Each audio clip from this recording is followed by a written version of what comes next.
My name's Craig Bothwell. I'm an agricultural consultant based in the Lothians in Peeblesshire. With water scarcity predicted to come from a 1 in 20 year event to a 1 in 2 year event, there's never been more of an importance to have a look at your water abstraction and irrigation. With that in mind, the Scottish Government have announced a new round of Agri Environment Climate scheme grants focusing on water irrigation. The funding that's available is for the installation of an irrigation lagoon. The idea being is that you would use that from winter fill, from farm drains, watercourses and from steading drainage. That way it will reduce your reliance on abstraction during the summer months. The EECS application opens on the 15th of February with a deadline of the 19th of April 2024. For those of you that are applying for the irrigation lagoon, that's the deadline if it's a standalone application. If you're looking to apply along with other EECS options, the deadline is then extended to the 10th of June 2024. The irrigation lagoons will be funded from a pot of around 4 million along with the slurry storage grants. It's expected that with a deadline of the 19th of April, these grants, if successful, will be turned around very quickly up until May 2024 with the intentions of the project getting completed throughout the scheme year of 2024 with a deadline of early 2025. The maximum level of grant awarded will be £40,000 per business, which is paid at a rate of £2.94 per metre cubed without a proprietary liner, or £8.20 per metre cubed with a proprietary liner. This means the maximum size of irrigation lagoon that can be created is 13,605 metres cubed without a liner, or 4,878 metres cubed with a liner. In addition to this, if the irrigation lagoon is to be supplied by runoff from steading roofs, an additional £35.46 per linear metre of pipework that is required can be included. So the option is targeted and confined to those areas in Scotland more likely to be at a risk of water scarcity. So generally these include the east of Scotland and some of those areas in the southwest towards Stranraer. However, in order to be sure that you're eligible for this grant, if you log on to Rural Payments and go to the targeting option under EECS, then you can enter your location code there and just check that that option of irrigation is available to your farm. If you plan on applying for the grant, then there's quite a few obligations that you need to meet.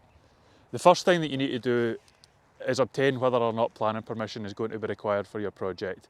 So if you're looking to start an application, the first thing I would do is get onto the council, get an email out to them and make sure whether or not planning permission is going to be required. So in terms of the application process itself, if the lagoon is to be filled from steading water, such as the roof water, then you need to create a steading diffuse pollution risk assessment. So this will include all steading drainage, all downpipes and roans, and obviously identifying whether there's any risk from pesticide handling facilities, whether there's any risk from red diesel, white diesel, or any chemicals that might be on your farm. Similarly, you're looking to exclude any contamination from the likes of slurry and dung or FYM that may be on your farm steading as well. In order to be eligible, you must also hold a water abstraction licence from SEPA, and your project that you propose must not impede any current water courses, lochs, rivers, etc. that are on your farm.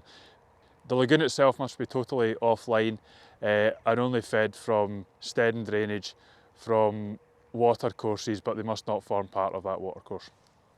Lastly, where a liner is used, a receipt will be required for your claim. Along with your application, it's worthwhile justifying the requirement for a lagoon on your farm. Some of the things you might wish to consider is the area of crops that you're looking to irrigate from the lagoon. Obviously, to work out the capacity, you'll need that area.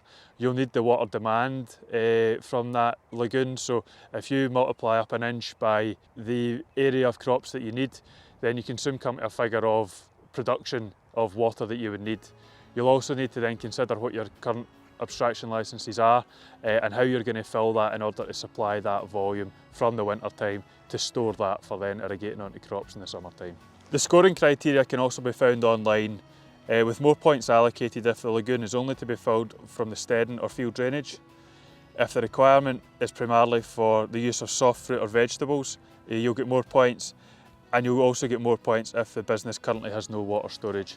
However, that's not to say if you don't meet those three criteria that you won't be eligible. What the government will do is they'll take the individual scores of all the applications and compare them on their own merit.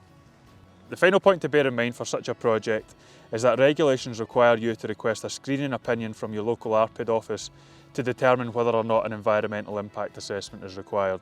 This will definitely be required for any project involving irrigation, but you'll also be required for that because the volume of earth to be moved is likely to exceed 5,000 metres cubed.